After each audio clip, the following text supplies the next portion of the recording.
Good morning, everyone. Good morning to my guests and the massive audience, mashallah.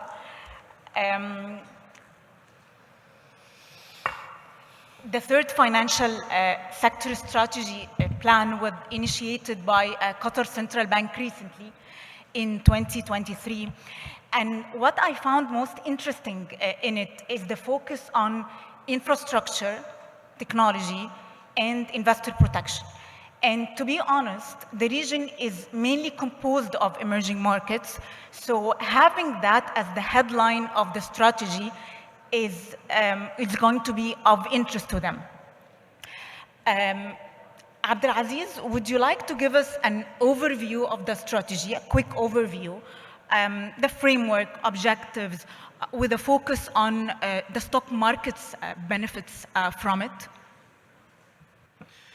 Thank you so much, Yasmine, and thank you for the panelists for joining us today. Actually, the third financial strategy is really the most comprehensive strategy I've seen it over the last at least 10, if not 15 years.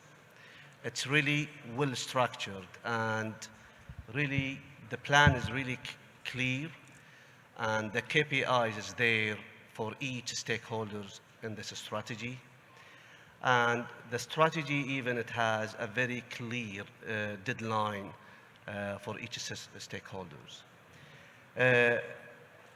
Once we go down and deep to the capital market, which is, it has even 4 pillars.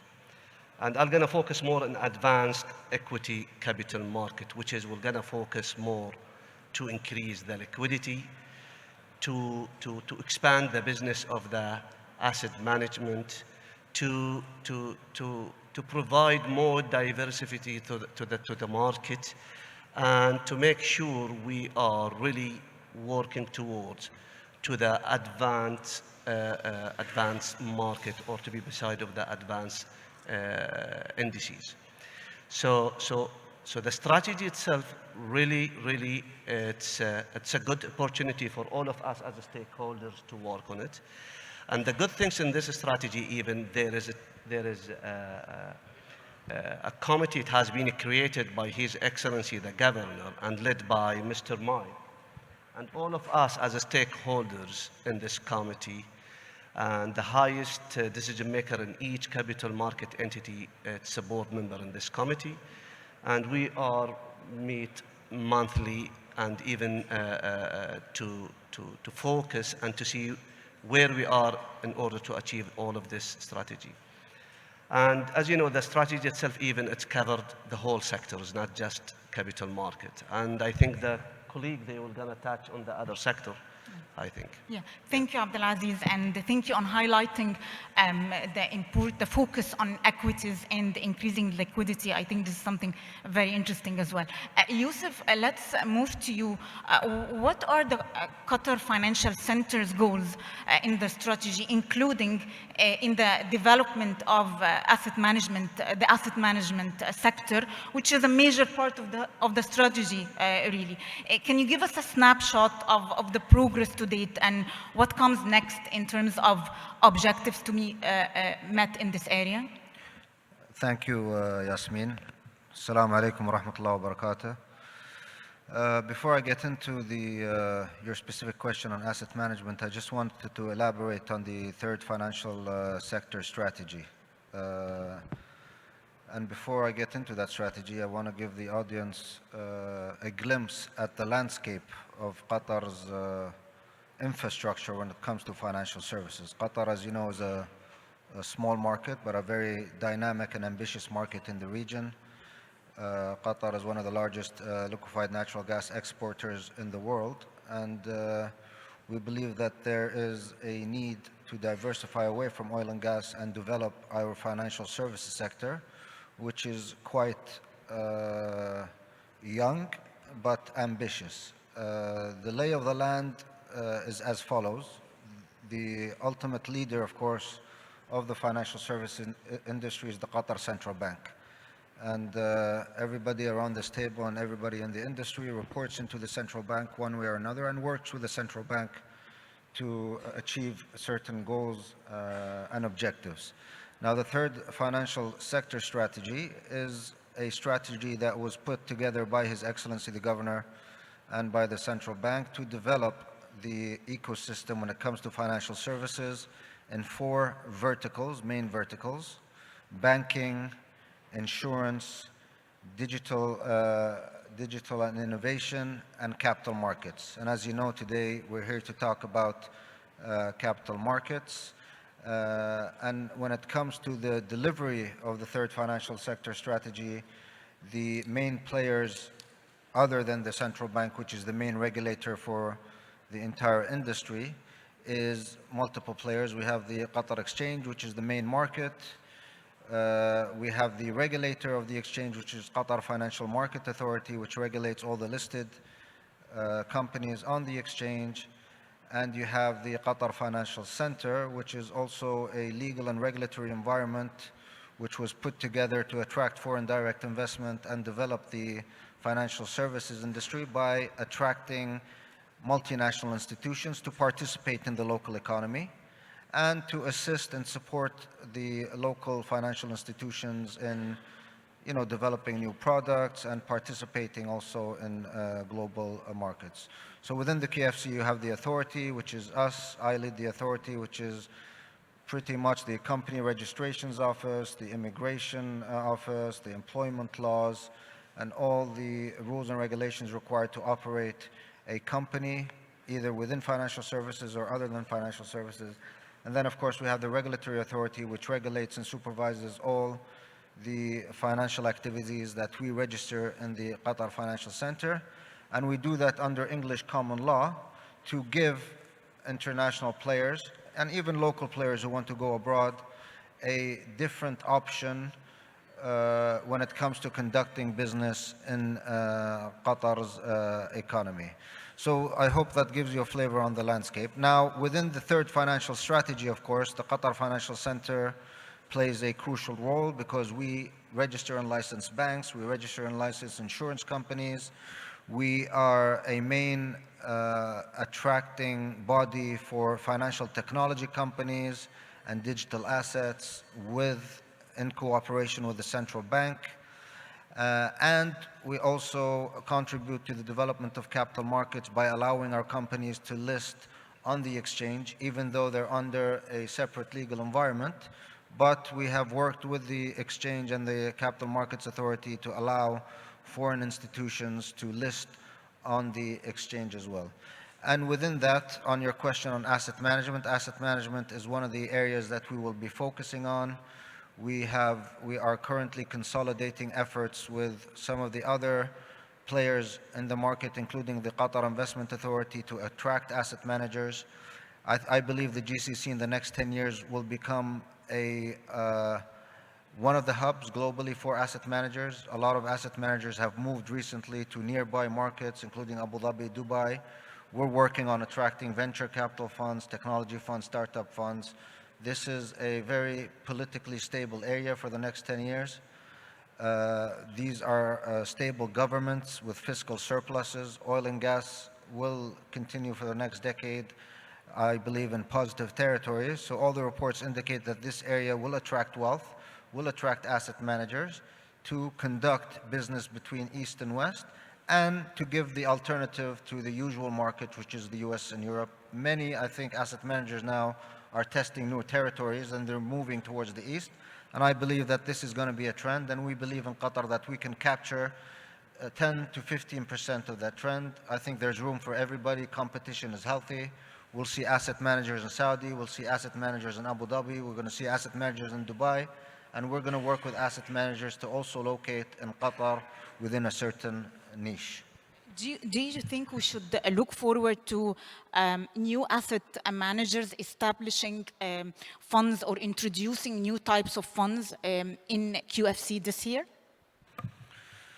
Yes, the answer to that is yes. Like I said, we have recently announced a $1 billion fund through the Qatar Investment Authority to focus on startups, technology. For those who were here a month ago, we had the Web Summit hosted here in Qatar.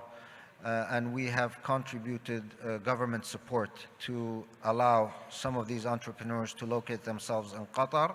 And a lot of them are venture capital funds who want to establish themselves here, test new technologies, invest in new technologies within the industry. So we believe that that will benefit the asset management industry tremendously, and eventually, hopefully, some of these funds will participate in the capital markets exchange as well and contribute positively. Thank you, Yousuf. Michael, where does the 3FSS overlap most with the role of Qatar Financial Center Regulatory Authority as a regulator in its own right in Qatar, but also an important institutional interlinkage between the other stakeholders? And what are you working towards achieving with regards to the authority's role in the strategy before the end of 2024? Thank you very much for that question, and thank you to Abdulaziz and Yousuf for providing what I think was a pretty sound introduction to the capital markets aspects of the third strategy. We have touch points, the QFC and the QFCRA, with each pillar of the strategy. So we have banks that are engaged in wholesale banking in Qatar. We have insurance companies that are in much of the products that are available, the insurance products that are available in Qatar. All of our firms are concerned about digital transformation and the challenges that these new technologies will bring. And capital markets, with the most obvious touch point being asset management, as Yousuf was describing. And in the future, with the launch of the derivatives exchange by the Qatar Stock Exchange, that will be in the QFC as well. So there are considerable touch points. Those touch points, those overlaps, if we call them that, I see them as significant opportunities for synergy. And it really emphasizes the importance of us being well coordinated in terms of our approach to the strategy and its implementation. I think it's important to understand the context in which the strategy has been developed. It is, the answer to the question, why this strategy, why now?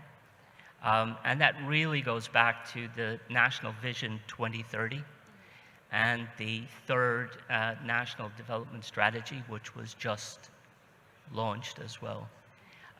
The financial sector in Qatar, going back to 2008, when the National Vision was launched, has been a significant contributor to economic diversification, which is the main or a principal objective of the National Vision. And our task, so the sector today is about 8 to 9% of GDP contributing. And our task is to chart a course over the next 7 years that will see that sector capitalize on the opportunities that the National Vision presents, and also realize fully its potential to contribute directly and indirectly to economic diversification.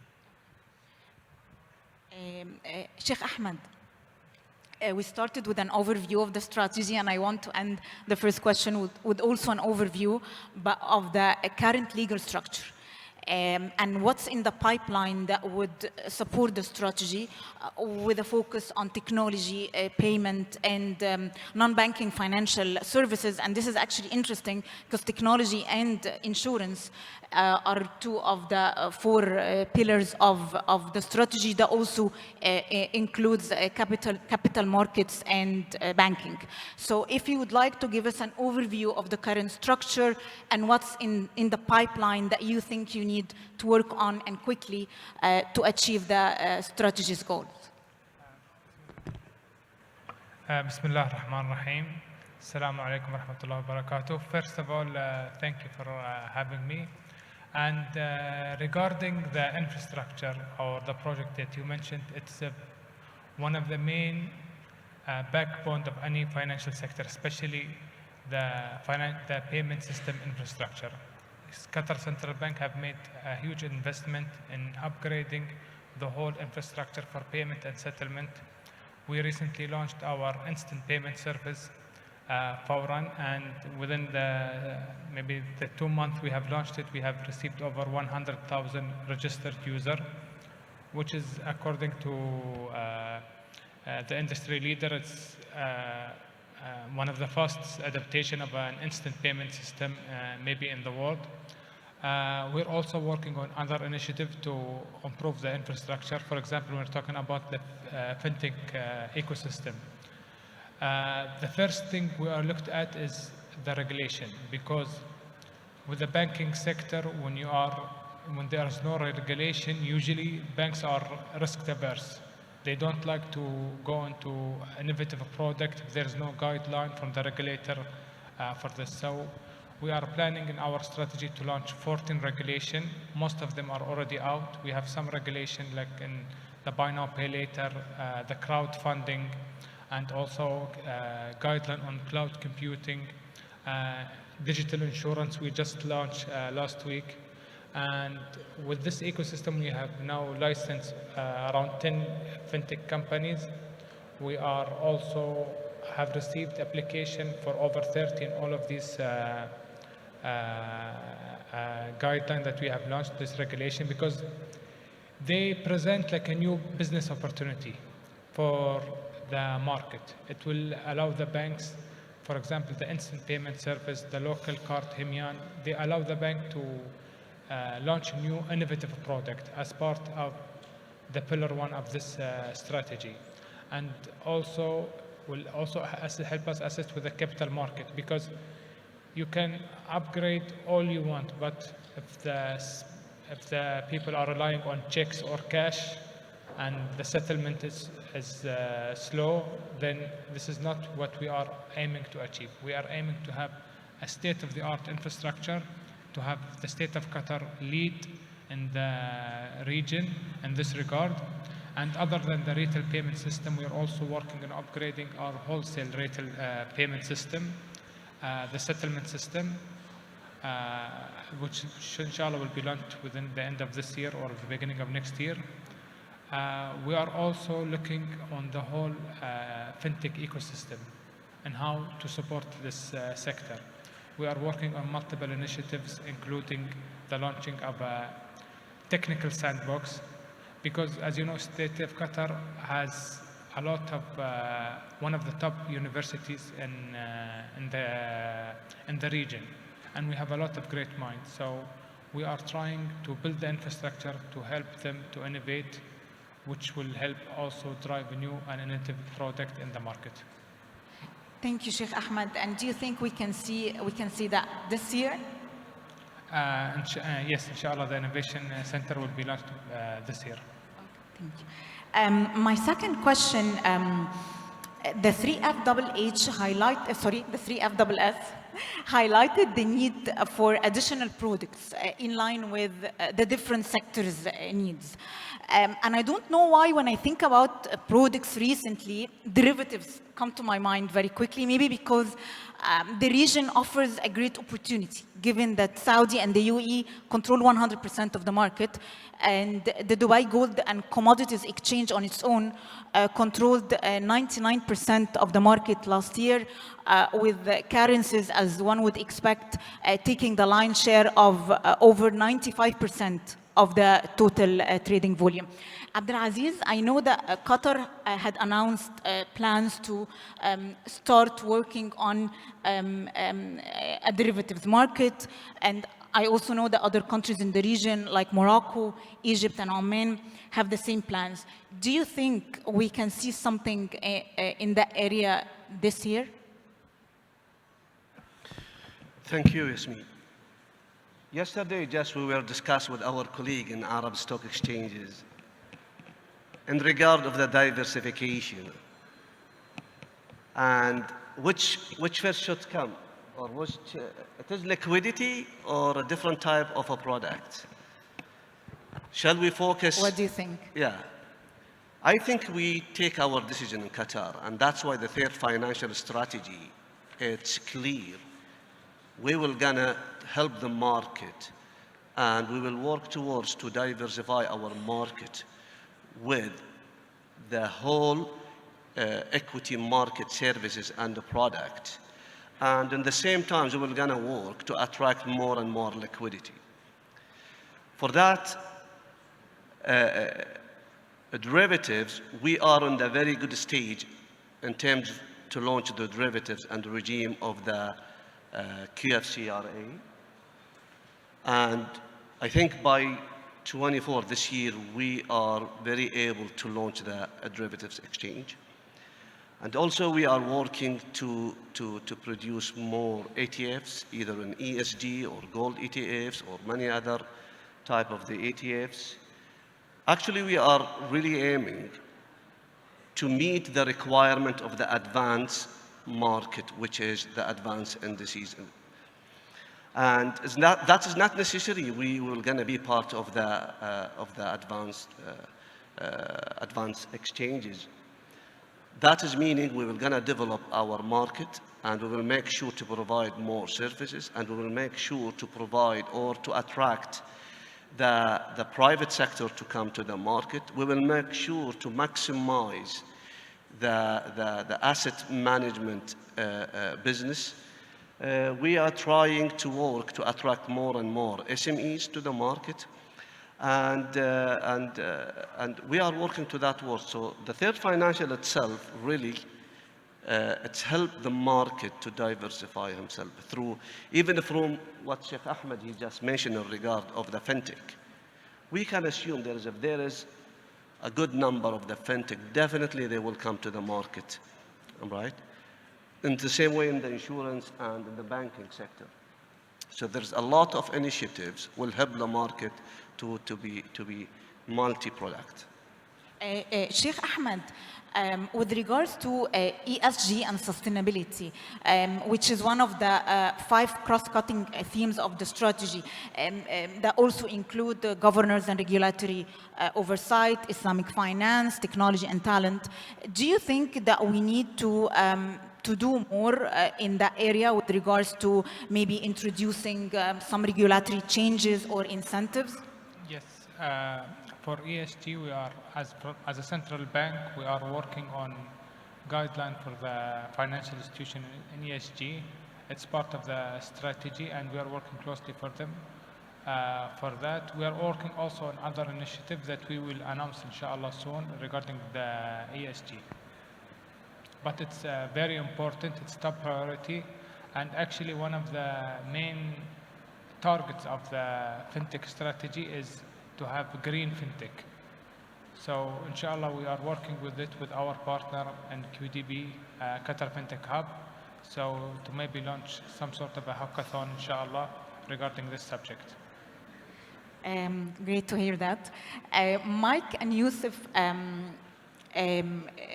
I want to ask you about in what ways, and let's try if we can be more specific, does the strategy really impact the companies with regards to their funding requirements and investment needs? How do you see this from the feedback you're getting from the companies and from your own involvement in the strategy as well? So like I said, in the Qatar Financial Center, we try to adopt international best practice as much as possible. We try to stick to the global trends. And within the third financial strategy, there are several initiatives which address developing the capital markets in terms of new issuances of sukuks and bonds, new instruments, convertible securities, ESG as a pillar, fintech, digital innovation. So from a Qatar Financial Center perspective, we want to make sure that our legal environment caters towards the best-in-class rules and regulations to allow these companies to structure their bonds, sukuks, or whatever instruments they need on the Qatar Financial Center platform. We have an up-to-date SPV regime a holding company regime. We have trust regulations, foundation regulations, in par with the best legal environments out there. Whether it's Luxembourg, whether it's Jersey, Cayman, we try to stay on par. So a lot of the companies within the Qatar exchange, whether they're on the SME front or whether they're on the digital front, usually use the Qatar Financial Center facilities in structuring their vehicles. And these vehicles could end up raising sukuk issuances. These vehicles could end up being trust structures for a certain purpose. So that's what we do from a Qatar Financial Center perspective. Now, in terms of allowing more companies to list on the exchange, we have signed with the Qatar Exchange allowing companies that are owned 100% by foreigners, whether in the QFC or outside the QFC, to list on the exchange.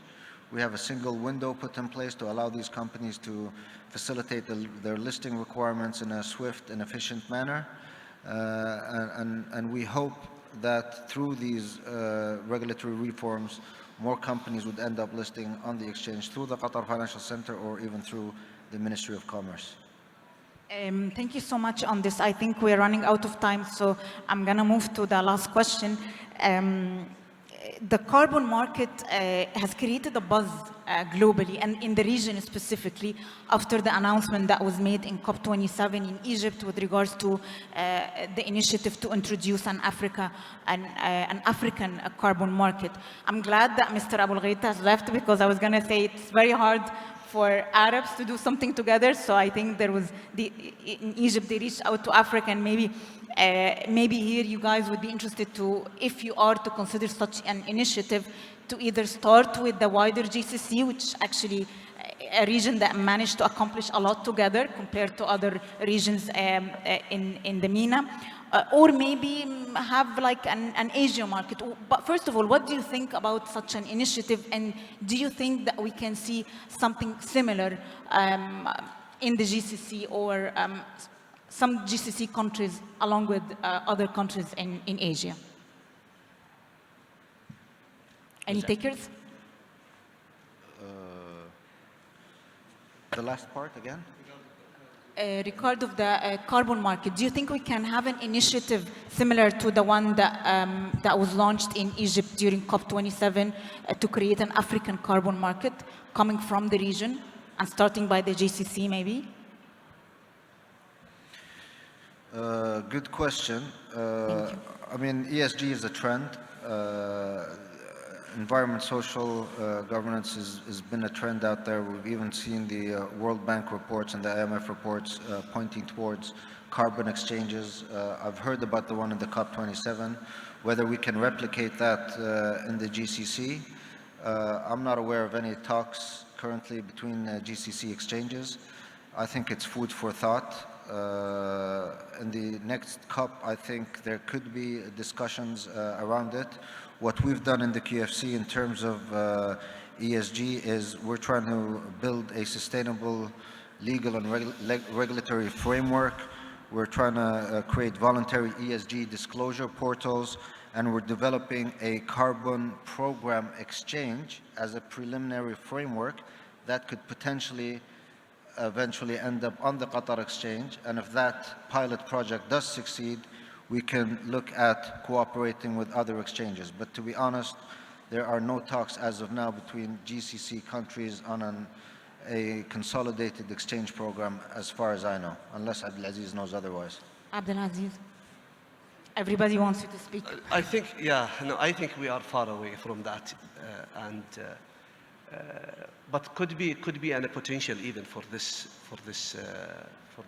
areas, for these countries as GCC, since we are produced guys. And but for the net zero, I think we are personally, I don't believe that. And there is a lot of gap in that area, which is still under debate. And so, but for example, Qatar, they announced more than one time, which is they were going to reduce the carbon by 25%, emission carbon by 2030. So I think we are too early to talk about that, yeah, as a GCC. Maybe in the next conference? Maybe. Let's see. I would like to thank my guests so much, Sheikh Ahmed, Michael, Yousuf, and Abdulaziz, and the wonderful audience. Thank you so much, and I wish you a nice conference. Thank you.